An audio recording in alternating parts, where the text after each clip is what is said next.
Bonjour, bonjour Chérif, bonjour Robert. Donc, Hélène, je vous avais promis en fait de revenir sur cette question-là de l'Obamacare. Pourquoi fallait-il qu'on y revienne? C'est justement par rapport à l'attitude des élus américains. Si vous vous souvenez, le résultat de Donald Trump a été une très grande surprise par rapport à Hillary Clinton. Tout le monde s'attendait à ce que ce soit Hillary qui gagne cette élection-là.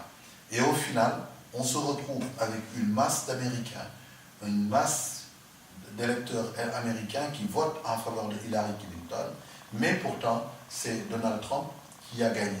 Et ceux qui lui ont permis de gagner cette élection, c'est-à-dire les grands électeurs, c'est eux qui s'opposent à lui aujourd'hui, pour lui dire que la mesure qu'il est en train de prendre n'est pas bonne pour l'Amérique, en cherchant à casser cette disposition qui apporte une certaine sécurité et qui permet à certains Américains de pouvoir avoir des soins à moindre coût.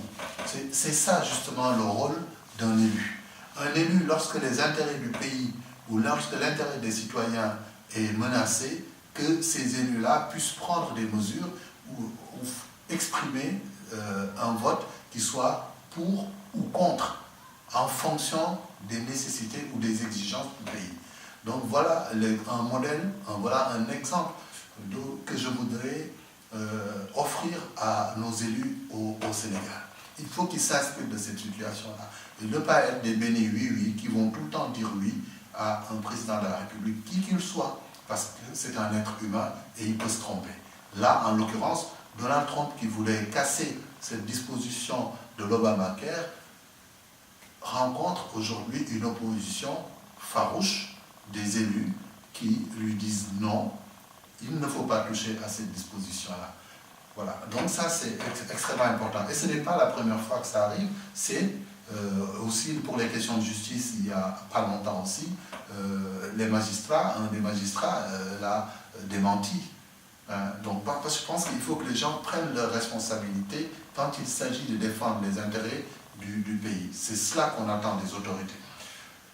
C'est pourquoi je pense aussi, encore une fois, que les élus sénégalais de la diaspora qui vont arriver à l'Assemblée doivent arriver avec une démarche et une idéologie nouvelle, des comportements nouveaux pour ce qui concerne la vie du Parlement.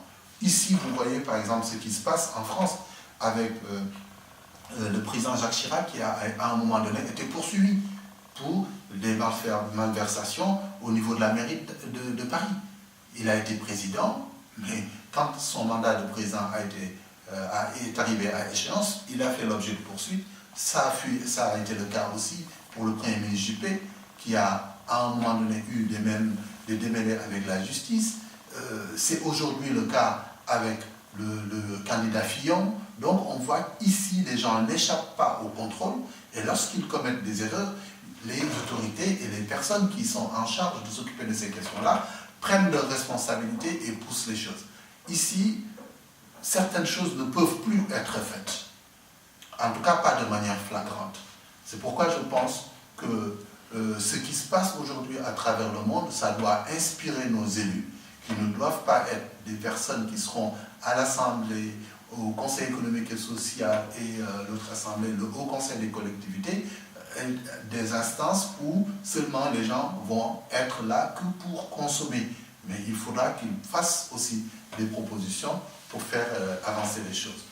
C'est pourquoi je proposerai, en tout cas pour ce qui me concerne, aux prochains élus de la diaspora, peut-être que j'en serai un parmi eux, même si ce n'est pas le cas, je leur proposerai en tout cas de refuser de voter des budgets à un quelconque ministre sans qu'il y ait un débat. Des votes sans débat, on en a vu, et après, on apprend qu'il y a des scandales qui sont cachés derrière. Cela est extrêmement mauvais, et ce n'est pas une bonne chose pour la démocratie. Ce n'est pas un exemple bon à offrir à notre jeunesse, et il faut le déplorer, le condamner et le dénoncer. Pour dire enfin que ce que nous apprenons dans ce monde où nous vivons, dans nos pays, ici, nous, en France, les autres qui sont dans les autres pays, tels que l'Amérique, dans certains pays africains, on voit ce qui s'y passe. Par exemple, le Ghana, aujourd'hui, il y a des efforts qui sont faits. Il y a des alternances qui se produisent à la tête de l'État sans coup férir. Les gens votent comme ils veulent, librement. Et ceux qui sont à la tête de l'État ne pensent pas un seul instant à s'enrichir personnellement ou à faire des abus du fait de leur position. C'est le combat qu'on doit mener, c'est le combat auquel on doit appeler tous les Sénégalais pour que, au bout du compte, on arrive à faire de notre pays un endroit où il fait beau vivre, un endroit où le monde aimerait venir s'abreuver des exemples réussis pour ce qui concerne le jeu démocratique. Je pense pour aujourd'hui, comme vous l'aviez souhaité, la question, ça a été l'Obamacare.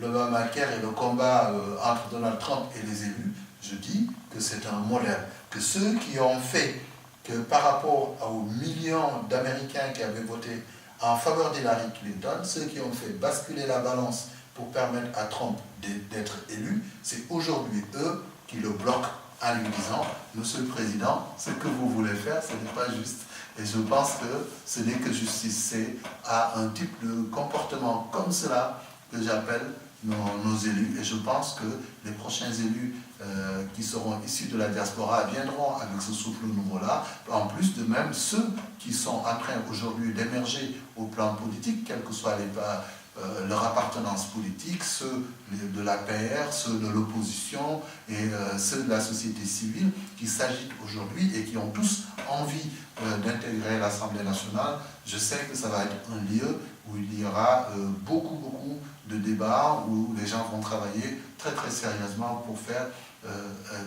opérer des changements qui vont être très positifs et très bénéfiques pour la population et pour le Sénégal de manière générale. Je pense qu'aujourd'hui, on va se limiter à ce thème. On se reverra une autre fois, si vous le voulez bien. Je suis toujours à votre disposition. Si vous souhaitez parler avec moi, vous me le dites, je reviendrai et puis nous parlerons. J'ai constaté par contre que vous aimez bien les vendredis pour m'interpeller. Mais bon, c'est bien. À très bientôt.